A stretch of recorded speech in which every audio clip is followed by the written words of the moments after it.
एक कथा सुनाते हैं। एक राजा थे, ध्यान से सुनना। एक राजा थे, उनके बहुत समीप में एक ब्राह्मण रहा करते थे। तो ब्राह्मणों का इतना सम्मान करते थे, एक आचार्य प्रवर का इतना ज्यादा सम्मान करते थे कि उनको तुरंत अपने बगल में सिंहासन पर बिठाना, वो जैसी आमे उनको माला पहनाना, उनके चरण धोना, उनको दक्षिणा देना, आदि आदि। ये नियम है, ब्राह्मण का करना ही चाहिए सम्मान। लेकिन वे ब्राह्मण देवता क्या सोचने लगे कि राजा मेरा इतना सम्मान करता है, अब ये मेरे वश में है।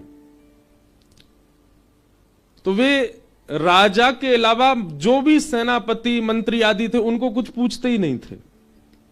कभी कभी महल में आते तो मंत्री आदि से प्रणाम करते, महाराज जी प्रणाम, बैठो, तुम्हारी प्रणाम क्या लेनी, हमको तो राजा डायरेक्ट संपर्क है हमारा राजा से। तो मंत्री सेना ये सब के लोग, ये लोग बड़ा बुरा मानने लगे, बोले कि यार ये ब्राह्मण देवता, इनका सीधा संपर्क राजा से हो गया, ये हमको कुछ समझते ही नहीं। सेनापति या द्वारपाल जरा भी चूक कर दें तो महाराज राजा से सीधी शिकायत कर देते थे उनकी और राजा फिर दंड देता था। बहुत ध्यान से सुनिएगा। एक दिन राजा के नीचे जितने लोग थे सबने अपनी बैठक बैठाई और बैठक बैठा करके सबने आपस में बात की। बोले भाई ये ब्राह्मण देवता का सीधा कनेक्शन राजा से तोड़वाओ। बोले वो कैसे होगा? बोले कल इसको घुसने ही नहीं देंगे भीतर। दूसरों ने कहा वो राजा को बता देगा। बोले राजा को तब बता पाएगा जब मिलेगा, हम मिलने ही नहीं देंगे। भाई अकेले राजा से ही इसका प्रेम है, बाकी सबसे तो इसने 36 के आंकड़े बना रखे हैं, तो हम सब मिलने ही नहीं देंगे तो राजा को पता कैसे चलेगी। और दूसरे दिन यही योजना बनी, द्वार पे रोक दिया उनको, मुझे राजा से मिलने दो। बोले नहीं मिल सकते आप। बोले देख लेना तुम सबको सूली पे चढ़वा दूंगा। बोले तुम पे जितनी ताकत हो कर लो, हम तुमको मिलने नहीं देंगे। ब्राह्मण ने खूब प्रयास किया, उसको अंदर किसी ने नहीं जाने दिया। ब्राह्मण तो बाहर से चिल्लाने लगा, तो मंत्री आदियों ने उसका मुंह और बंद कर दिया, उसको कोने ले गए ताकि आवाज राजा तक नहीं पहुंचे। आज राजा प्रतीक्षा कर रहे थे, बोले हमारे गुरुजी नहीं आए आज। तो मंत्री आदियों ने कहा महाराज जी उस सुबह सुबह भोर में ही चले गए, आपको मिलने के लिए आए थे पर आप सो रहे थे, हमने आपको जगाने का प्रयास किया पर हमें लगा कि आप लेट सोए इसलिए हमने उठाया नहीं। उनकी कथा है एक जगह, 7 दिन के लिए वो चले गए हैं। राजा बोला अरे गुरुजी आए तुमने उठाया नहीं मुझको। बोले अब 7 दिन बाद आएंगे। चलो 7 दिन, अब गुरुजी के दर्शन तो नहीं होंगे, तो 7 दिनों की तो सबको पता चल गई, 7 दिन तक तो हम ना मिलने दें, राजा को पता नहीं चलने वाला। ब्राह्मण ने खूब प्रयास किए लेकिन किसी ने मिलने नहीं दिया। 7 दिन बीत गए, 8वां दिन आया, राजा अपने सिंहासन पर बैठा। बोले आज हमारे गुरुजी आ गए होंगे भैया, अभी भी नहीं आए वो मिलने। तो मंत्री रोता हुआ आया, बोले महाराज जी पंडित जी जहां कथा करने गए थे ना, वहीं दुर्घटना में उनके प्राण चले गए। तो राजा बोला अरे राम राम राम, मेरे गुरुजी चले गए, मुझे लेके चलो, मैं उनकी अंत्येष्टि में तो चलूं। वो नहीं, उनके परिवार के लोग उनको पुश्तैनी गांव ले गए, वहीं उनकी कर दी अंत्येष्टि वगैरह। राजा बेचारा बड़ा दुखी हुआ, उसने कुछ मोहरें दे दी, बोले उनके घर भिजवा दो उनके परिवार वालों के लिए। बोले जी, बाहर जाकर के सब मंत्री आदियों ने आपस में बांट ली, कौन सा राजा देख रहा है। राजा का नियम था वो महीना में एक बार पालकी में बैठ करके, बढ़िया रथ में बैठ करके नगर भ्रमण पर जाता था। तो पंडित जी ने मन बना लिया था, बोले जिस दिन नगर भ्रमण पर जाएगा मैं उस दिन छुप के एक पेड़ पर बैठ जाऊंगा और जैसे ही ये नीचे से इसकी सवारी निकलेगी ऊपर से कूद जाऊंगा, तो राजा से मेरा तब तो मिलना हो जाएगा, तो सामने आ जाऊंगा, फिर मंत्री आदि रोक ही नहीं पाएंगे मुझे। मंत्री आदियों ने सोचा नगर भ्रमण कल होने वाला और निश्चित है कि वो पंडित जी बीच में कहीं ना कहीं से कूद पड़ेंगे। तो इन लोगों ने क्या किया, रात में उनको ढूंढ धाड़ करके कम से कम कोसों दूर छोड़े आए कहीं जंगल में कि आ नहीं पावे, कैसे भी राजा से मिलना ना हो। लेकिन पंडित जी रात रात में कहीं से दौड़ दाड़ के उसी मार्ग में एक पेड़ के ऊपर आके बैठ गए जहां से राजा का रथ निकलना था। राजा की सवारी निकली, मंत्री आदि सब चिंता में थे। आज बोले आज हम फंस सकते हैं, वो कहीं ब्राह्मण आ नहीं जाए। बोले हम बहुत दूर छोड़ के आए हैं, उसको नहीं आ पाएगा। लेकिन वो आ ही गए थे रात में। जैसे ही सवारी निकली, उस पेड़ के नीचे जैसे ही पहुंची तो ऊपर से पंडित जी चिल्लाने लगे, राजन देखो मैं यहां बैठा हूं, ये मंत्री और तुम्हारे सेनापति इन लोगों ने मुझे मिलने नहीं दिया, देखो मैं यहां बैठा हूं। पंडित जी, राजा ने देख कर कहा, ए मंत्री तुम तो कह रहे थे गुरुजी पधार गए, ये तो ऊपर बैठे हैं। बोले ब्रह्म राक्षस बन गए, उनका प्रेत बैठा ऊपर और ये यहां से निकलने वाले सब लोगों पे ऐसे चिल्लाते हैं। राजन हम तो आपसे प्रार्थना करेंगे, या तो यहां से रथ जल्दी भगवाओ या रास्ता मड़वा दो। तो ऊपर से पंडित, मेरी बात सुनो, मेरी बात सुनो, मैं तुम्हारा गुरु, मेरे पास आओ। राजा बोला सुनो रथ मोड़ दो, दूर से चलो। वो देखा ही नहीं उनकी ओर। पंडित जी महाराज को अंत में बहुत कष्ट हुआ। मंत्री आदियों ने सबने कहा हाँ जी सीधी पहुंचती आपकी तो राजा तक, हमको तो हमारी राम राम भी नहीं लेते थे आप कभी। तो पंडित जी ने कहा भैया क्षमा करो, हमने तुम लोगों से प्रेम नहीं बनाया, केवल राजा से प्रेम बनाया। तो ये उन लोगों के लिए है जो केवल और केवल ठाकुर से प्रेम करें, जिनको रज से कोई मतलब नहीं। कितने लोग वृंदावन में आते हैं, यमुना जी दर्शन तक नहीं करते, यमुना जी को प्रणाम तक नहीं करते, केवल बिहारी जी को देखनो, चाट बल्ला खाने निकल जानो। आपको लगता होगा कि आपको वीवीआईपी बिहारी जी मिल गए, आपको पुजारी जी ने प्रसाद दे दिया, आपको बिहारी जी को माला मिल गई, सीधे बिहारी जी से संपर्क बना लो, पूरा जीवन निकाल दियो। लेकिन जातना ब्रजवासी और ब्रज के रसिकन के और वृंदावन के पंचायतन के मन में आ गई ना कि या को मिलने नहीं देनो है, तो मिले ही नहीं पाओगे। इसलिए भैया संतन में मति संतन में गति, संत चरण रज सदा लुभाने, गिरधर जब अपनों कर जाने। ठाकुर जी आपको अपनाएंगे कब? जब आप उनके जनन के सेवक बनो, उनके जनन के प्रिय बनो, उनके जनन के मित्र बनो। ब्रजवासी हैं, ब्रज के रसिक हैं, ब्रज के संत वृंद हैं। अरे हर बार वृंदावन आकर के केवल पहली बात तो वृंदावन को नियम है कि वृंदावन 1 घंटा 2 घंटा 5 घंटा 6 घंटा के लिए कभी मत आओ। वृंदावन जब आना है कम से कम 24 घंटे के लिए आओ। वृंदावन के कुछ नियम हैं, उनका पालन करना है। 24 घंटे से कम वृंदावन रहना ही नहीं। पूज्य श्री मलुकपीठ वाले महाराज जी सुना रहे थे कि ब्रज के रसिक जन, कोई संत, बहुत सिद्ध संत कह रहे थे कि अगर कोई व्यक्ति 24 घंटे वृंदावन में रह ले, कुछ ना करे, केवल रह ले वृंदावन में, देख करके घड़ी 24 घंटे, उन 24 घंटों के भीतर भीतर हो ही नहीं सकता कि किसी रूप में उसको श्यामा श्याम ना दिखते हो, जरूर दिखेंगे।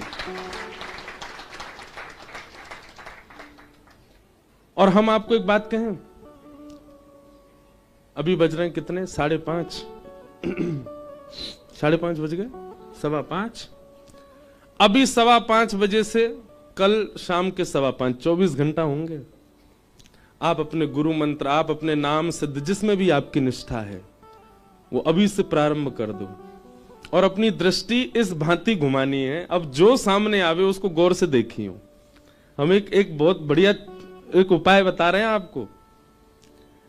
जो सामने आवे, चाहे इस परिकर में ही यहां श्रोतागणी क्यों नहीं हो, यहां से निकलने के बाद जब आप जाओ, चाहे भेलपुरी वाले हो, चाहे पानीपुरी वाले हो, रिक्शा वाले हो, टमटम टिर्री वाले हो, जो देखे सबको देखियो। और कल 24 घंटा पूर्ण होने के बाद जब रात्रि में शयन के लिए जाओ तो नेत्रबंद करके ये 24 घंटा में स्मृति घुमाइयो, कौन सा रूप आपके नेत्रन में बार बार आ रहे हो है, समझ जाइयो वही श्याम सुंदर है या वही श्याम सुंदर के कोई अंश हैं। अगर श्याम सुंदर नहीं होंगे तो श्याम सुंदर के कोई सखा होंगे, श्याम सुंदर नहीं होंगे तो श्याम सुंदर के कोई जन होंगे। जो छवि नेत्र विस्मृत ना कर पा रही हो, जो छवि मन से जा ना पा रही हो, अब बस ये है कि इन सबको गोपनीय, ये सब कुछ छोटे छोटे नियम हैं तो छोटे छोटे बड़े बड़े बड़े श्रेष्ठ नियम हैं ये व्रज के। ऐसे धीरे धीरे कभी सखान के दर्शन होंगे, सखीन के दर्शन होंगे, उनके रूप बदले भय होंगे पर होंगे, और फिर उन्हीं से ही ध्यान में प्रार्थना करो। हमारे श्री हरिदास परंपरा में श्री राधा अगर कोई कह दे, तटीय स्थान जाके महाराज जी तो एक बार कह दियो राधे राधे, महाराज जी कहेंगे कुंज बिहारी श्री हरिदास बोल, राधे राधे मत बोले है भाई, काय को राधे राधे क्यों ना बोले? बोले पहले सखीन की तो प्रणाम कर ले, पहले सहचरीन को तो प्रणाम कर ले, जब सखी सहचरी कृपा करेंगी और कृपा करके जब निकुंज को द्वार खोलेंगी तब बोलियो राधे राधे। अभी से राधे राधे क्यों करो? अभी तो सखीन को प्रणाम। हमारे वृंदावन की परंपराओं में सब जगह विलग विलग भाव है, हरवंशीन के अलग भाव है, हरिदासीन के अलग भाव है, रामानुजीन के अलग भाव, रामानंदीन के अलग भाव, गौड़ियान के अलग भाव। हम रामानुजी हैं, पर पता नहीं क्यों गुरुदेव की कृपा, नानाजी की कृपा से पुष्टि मार्ग, हरिवंशी, हरिदासी, गौड़िया, रामानंदी सब सबन के भाव चित्त में है। जो भाव प्रिय लगे बा भाव सो ठाकुर जी को प्राप्त करनो। बस एक संप्रदाय विशेष या एक संप्रदायवाद चित्त में होना एक गलत बात है।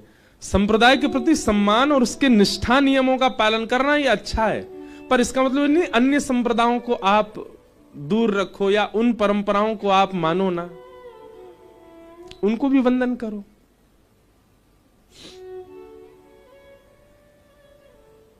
बन के जोगन डोलत ब्रज में, पीवत यमुना जल को, मेरो मन वृंदावन में अटक्यो, मेरो मन हरि चरणन में अटक्यो। याद में तोरी भई बाबरी, सुध लो मोरी कुंज बिहारी। याद में तोरी भई बाबरी, सुध लो मोरी कुंज बिहारी। अब आओ मेरे प्राण प्यारे, अपना या जन को, मेरो मन वृंदावन में अटके, मेरो मन हरि चरणन में अटके। वृंदावन प्राप्त करने के कैसे कैसे भाव संत जन रसिक जनन ने बताए, उनको पालन करो और उन्हीं भावों से इस वृंदावन को सदा के लिए प्राप्त कर लो। अद्भुत है वृंदावन। हम बारंबार प्रणाम करें या भूमि को। हमारे साईं श्री कोकिल साईं जी, एक बड़ी प्रसिद्ध कथा है, मैंने कुछ दिन पहले एक कथा में सुनाई थी नासिक में। नासिक में जब 1 महीने की कथा थी तो वहां हमने एक कथा सुनाई थी, साईं के द्वारा वर्णित की गई। क्योंकि साईं मानसी में जाकर के लीलाओं का दर्शन करते थे।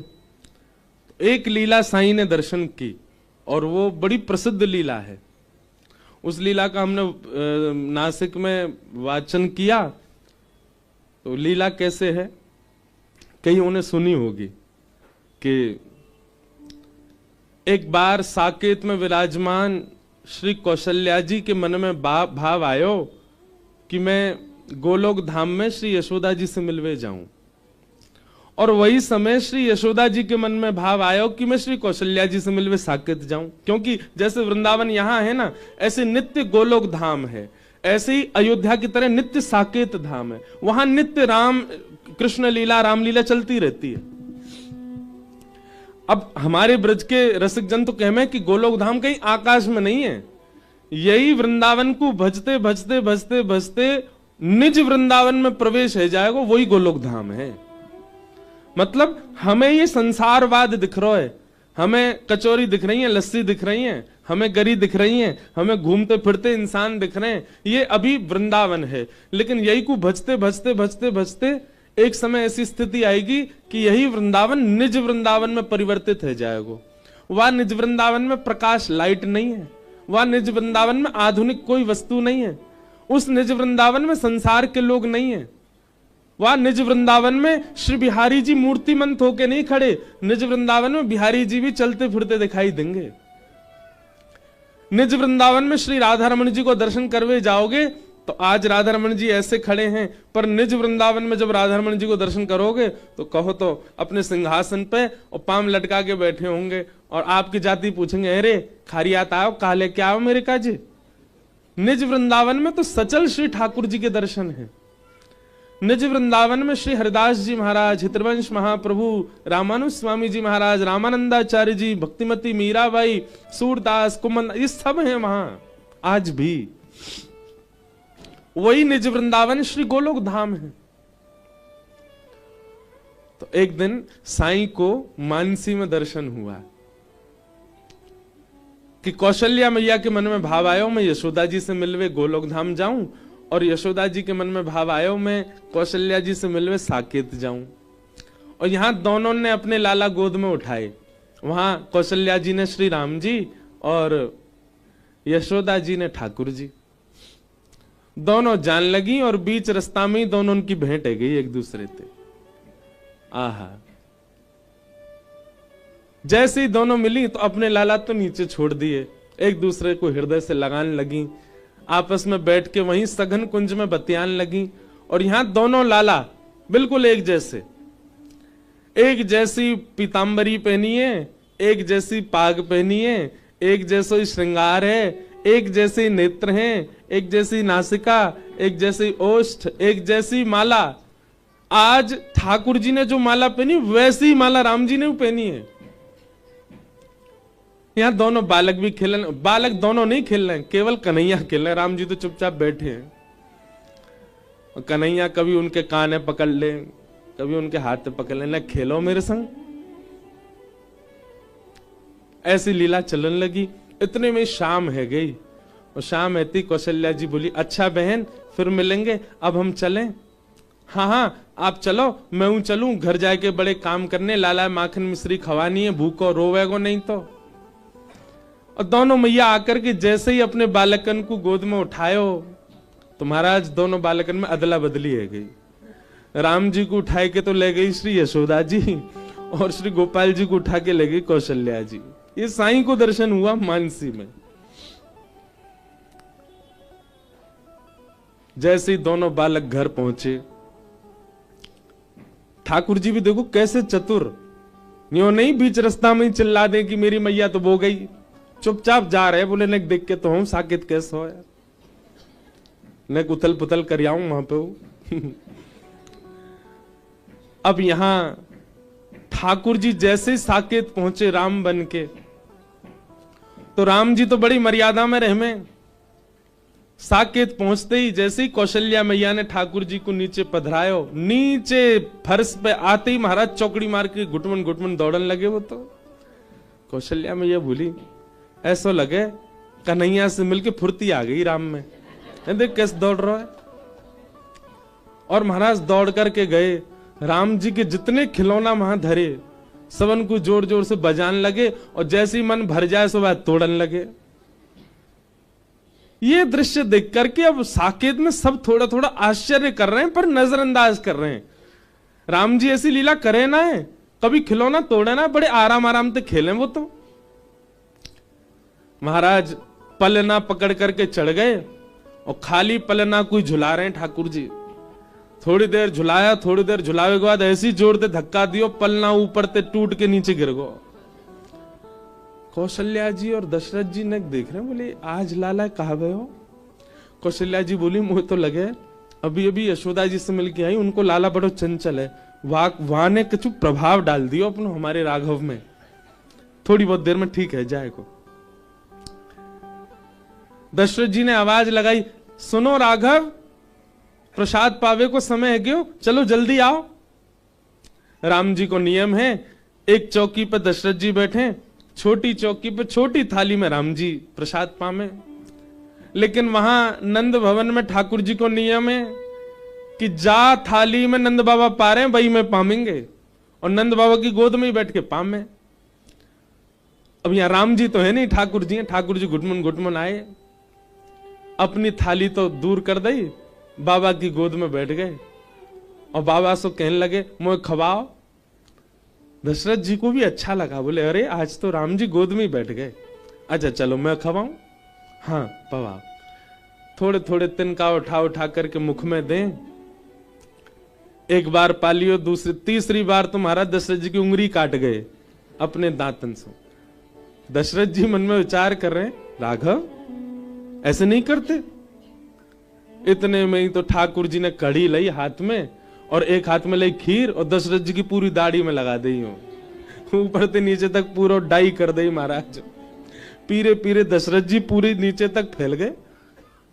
दशरथ जी घूम के कौशल्या जी को देखें, जी क्या हो रहा है, इतना प्रभाव उस बालक का। ठाकुर जी को तो पेट भर गो, तुरंत उतर के भाज गए। राम जी के सखा आए, सब आकर के द्वार पर कह रहे हैं, रघुकुल कमल दिवाकर, कौशल्या नंदन दशरथ नंदन प्रभु श्री राम, खेलवे को समय है गयो जल्दी पधारो। ठाकुर जी बोले भैया इतनी मर्यादा में कभी मधुमंगल श्रीधामा ना बोले, ये तो बड़े सीधे से बालक हैं। ठाकुर जी निकस के बाहर गए। अब राम जी तो खेल भी ऐसे खेले, नेक नेक बॉल खिसकाए दें, इधर उधर गेंद थे वैसे ही खेल रहे हैं, बड़ी शिष्टाचार मर्यादा में। ठाकुर जी नेक देर धीमे धीमे खेलते, बड़े परेशान है गए, बोले यार यहाँ तो अन्य को सुख ही नहीं मिल रहा। राम जी के जितने सखा सबन की चोटी पकड़ी और चोटी पकड़ के बोले घोड़ा बनो, और उनको घोड़ा बना दे, ऊपर चढ़ जाए, उनकी चोटी पकड़ खींचे, जहां खींचू वहीं को चलियो। कोई में मुस्टिक मारे, कोई में लात मार दे, कोई उठा के फेंक दे सरजू जी में। एक बालक के तो ले गए, बोले तो सरजू जी में डुबाऊंगो। वो चिल्लाने लगो, अरे माता जी मुझे बच्चे क्यों, ये राम जी को क्या हो गया, ये मुझे सरजू जी में फेंकने जा रहे हैं। सब घबरा गए साकेत में, ये आज राम जी को हुआ क्या है। और वहां गोलोक धाम में पहुंच गए श्री राम जी। यशोदा मैया ने जैसे ही अपनी गोद ते लाला उतारो, ठाकुर जी चुपचाप नीची नजर करके राम जी बैठे। दशरथ जी कह रहे हैं लाला, नंद बाबा कह रहे हैं लाला आजा भोजन पाले। राम जी चुपचाप उठ करके गए, बगल में जाके बैठ गए, प्रतीक्षा कर रहे हैं हमारी थाली लगे, छोटी सी बा में पाए। पर नंद बाबा ने तो उठाए के गोद में धल लिए और एक हाथ से स्वयं पामे, वही से नेक कवल लेके राम जी अपना मुंह फेरे। ऐसे तो पावे की उनकी आदत ही ना है। नंद बाबा के लाला मुंह का फेरो, ले खोलिया, और मुंह पकड़ के जबरदस्ती खोल के पवाई दियो। राम जी के नेत्र में मोटे मोटे आंसू आ गए, बोले कहा है रो भैया। ग्वाल बाल आ गए, मधुमंगल श्री दामा, तन सुखा मन सुखा धन सुखा। अरे लाला कहां को चलोगो, ए लाला चल, खेलवे को समय है, जल्दी चल। ठाकुर जी बिल्कुल सीधे साधे चुपचाप बैठे। मधुमंगल श्री दामा ठाकुर जी को ऐसे देख रहे हैं जैसे कोई विचित्र प्राणी आ गए हो। अरे लाला तो काहे को, तो इतना शांत काय को बैठो है, तेने अपने नेत्र नीचे काय कर रखे हैं। सीधा हम बोलो ऐसा लग रहा है जैसे आपको ब्याह व्यवहार हो का, कोई देख व्यवहार आ रहे हैं का, लाला तू ऐसा सीधो सबन काय बैठो है। राम जी बेचारे बिल्कुल गुपचुप बैठे। श्री दामा मधुमंगल बोले ऐसे ना माने को, ले चलो उठाए के, आज दारी के या जमुना जी में फेंके आमेंगे, माँ या को मछली खा जाएंगी, फिर चिल्लावे को। राम जी बेचारे, ऐसा मत कीजिए आप लोग, ये सब आप क्या चर्चा कर रहे हैं, आप हमको यमुना जी में फेंकने क्यों जा रहे हैं। मधुमंगल सीधा, लाला ये कौन सी भाषा बोल रहा हो भैया, ये कौन सी भाषा है जी, हमारी ब्रज भाषा तो है ना।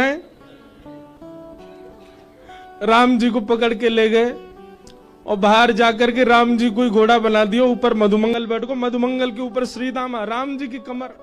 अरे भैया एक ही बैठ जाओ।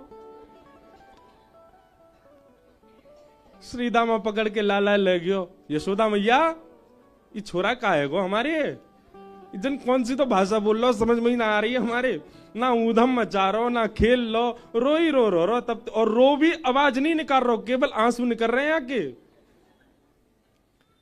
यशोदा मैया तुरंत बैठी और बैठ करके श्री राम जी के नेत्रों में देखने लगी, तो राम जी नीची नजर करके खड़े। गौर से जब नेत्रों में देखा तो गंभीरता दिखाई दी। तुरंत कौशल्या जी, तुरंत यशोदा मैया बोली राम। तुरंत ठाकुर जी बोल पड़े, हाँ मां। अरे ये तो भूल है गई मोते, ये तो कौशल्या जी को लाला आगो मेरे संग। अरे मैया जे का है गो, हमने तो यहाँ के ऊपर चढ़ चढ़ के कमर तोड़ दी, यहाँ की हम तो यहाँ जमुना जी में फेंकवे जा रहे हैं, क्योंकि लाला तो जमुना जी में फेंकवे थोड़ी है, वो तो दूसरे ने फेंक दे। मैया इन्हें वापस कर आओ, बेचारी इनकी मैया चिंता कर रही होंगी। यशोदा मैया बोली, मोया की मैया की चिंता ना, मुझे यूं लग रही है साकेत में का बवाल है रहो होगो, वो बंदर पहुंच गो वहां पे, मुंह तो बाकी लग रही है वहां का कर दिया होगा वहां पे। तुरंत राम जी को गोद में उठा करके यशोदा मैया दौड़ी, और वहां महाराज कोई के हाथ टूट गए, कोई के पांव में घाव है गो है, कोई के बाल खींच लिए नोच लिए, कोई दो सिपाही ऐसे हैं वो खिलावे गए ठाकुर जी को, उनकी बड़ी बड़ी दाढ़ी, दोनों उनकी दाढ़ी में गांठ मार दी और दोनों छूटे ही नहीं पा रहे हैं एक दूसरे से। पूरी साकेत में बवाल है गयो महाराज। कौशल्या मैया ने लाला उठाए, लाला उठा करके दौड़ी, बीच रास्ता में दोनों मिल गई। जैसे ही दोनों मिली, यशोदा मैया बोली, अरे बहन ये तो कैसो काम भयो आज, दोनों बालक अदला बदली है गई, लो पकड़ो अपने माटी के मत होना, बैठो ही रे, कछु करे ही ना जे, तो हम बे ना बोले ना डोले ना चले फिरे, कछु ना करे, आंख नीचे करके बैठो ही रे, रोवे भी चुपचाप है, बस आंसू ने निकारे, आवाज ही ना सुनी पूरे दिन आते है की। कौशल्या मैया बोली, तुम भी पकड़ो अपने बंदर है, जे शांति ही ना बैठे, पूरी साकेत में हल्ला करे आयो है। ऐसा दृश्य सबरे खिलौना तोड़ दिए राम जी के। दोनों बालकन को जैसे ही नीचे पधरायो, यहाँ राम कृष्ण दोनों एक दूसरे को हृदय से लगा रहे हैं, और कौशल्या मैया और जानकी जी एक दूसरे को हृदय से लगा रही हैं। यही स्वरूप को दर्शन हमारे श्री कोकिल साईं अपने मानसी में कर रहे हैं।